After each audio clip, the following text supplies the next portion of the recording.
Hello everyone, मैं स्वागत करती हूँ आप सभी का अपने इस यूट्यूब चैनल पर। आज की वीडियो में हम स्टेंजा नंबर 5 डिस्कस करेंगे हाइनाज और क्रोकोडाइल के बारे में, जो कि है how to tell wild animals का हमारी पोएम का। तो इसमें जो हाइनाज और क्रोकोडाइल है, इसमें जो स्टेंजा बताया गया है वो है though to distinguish beast of prey a novice might nonplus The crocodile you always may tell from the hyenas thus. Hyenas come with merry smiles, but if they weep, they are crocodiles. अब इसमें stanza में ये क्या कहना चाह रहे हैं उसके बारे में हम जान लेते हैं। Though to distinguish beast of prey, तो यहाँ बीस्ट ऑफ प्रे का मतलब होता है animals that hunt other animals. वो ऐसे जानवर जो दूसरों को हंट करते हैं, दूसरे जानवरों को मारते हैं, उन्हें कहते हैं हम बीस्ट ऑफ प्रे। तो इस तरह के जो जानवर होते हैं उनकी बात की गई है। तो वो कौन है? हाइनाज और क्रोकोडाइल है। अ नोविस माइट नॉन प्लस। अब यहाँ पर जो नोविस है, नोविस का क्या मतलब बताया गया है? नोविस है कोई बिगनर हो या कोई नया व्यक्ति हो, तो नॉन प्लस यहाँ पर है कंफ्यूज हो जाएगा कि उसके लिए ये बिल्कुल ही कन्फ्यूजन वाला सिस्टम होगा। क्यों? क्योंकि हाइनाज और क्रोकोडाइल जो है उन्होंने उसको बोला है कि दिखने में ये सेम लगते हैं। The crocodile you always may tell from the hyenas thus. अब तुम्हें लगेगा कि जो क्रोकोडाइल है वो हाइनाज है और हाइनाज ही क्रोकोडाइल है, पर वो ज़रूरी नहीं है, वो सेम नहीं होते, वो डिफरेंट होते हैं।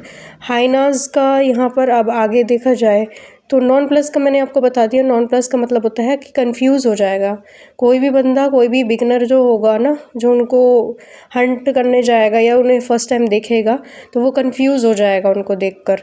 तो आगे कहते हैं hyenas come with merry smiles. अब यहाँ पर जो हाइनाज है, हाइनाज का मतलब क्या होता है? हाइनाज का मतलब होता है वाइल्ड एनिमल्स, ऐसे जानवर, जंगली जानवर जो ऑडली हंसते हैं, अजीब तरह से जो हंसने वाले जानवर हैं उन्हें हम हाइनाज कहते हैं। क्या कहते हैं? हाइनाज। नेक्स्टली इसमें जो मैरी स्माइल्स है उसकी बात की गई है। मैरी स्माइल का मतलब होता है हैप्पी लुकिंग फेस, कि जो हाइनाज होता है उनका जो फेस होता है हैप्पी लुकिंग फेस होता है, हंसमुख जैसा फेस होता है उनका। अब आगे कहते हैं but if they weep they are crocodiles. लेकिन अगर वो रो जाए या गुस्सा हो जाए तो वो क्या, कौन हो जाएंगे? वो क्रोकोडाइल हो जाएंगे। तो इस तरह से क्रोकोडाइल जो है वो वाटर रेप्टाइल है, यानी कि पानी में रहने वाला जीव है। तो इस तरीके से उन्होंने उनके बारे में बताया, हाइनाज और क्रोकोडाइल के बारे में। जैसे कि अगर देखा जाए इन चीज़ों को, तो पहली बात, शिकार करने वाला जो जानवर है उनमें फ़र्क करना थोड़ा मुश्किल है। एक नया व्यक्ति जो भी होगा ना, उसको भ्रम हो जाएगा, वो भ्रमित हो सकता है। लेकिन मगरमच्छ का जो हाइना से ऐसे पहचाना, या हाइना हंसते हुए आता है ना, पर अगर कोई रोता दिखे तो वो मगरमच्छ होता है। मतलब क्योंकि वो मगरमच्छ जो होता है वो झूठे आंसू रोता है। तो इस तरह से यहाँ कवित्री क्रोकोडाइल टीयर्स मुहावरा का यूज़ करती है, यानी कि जो झूठे आंसू है उसके बारे में बताती है कि जो मगरमच्छ होता है वो दिखावा करता है रोने का।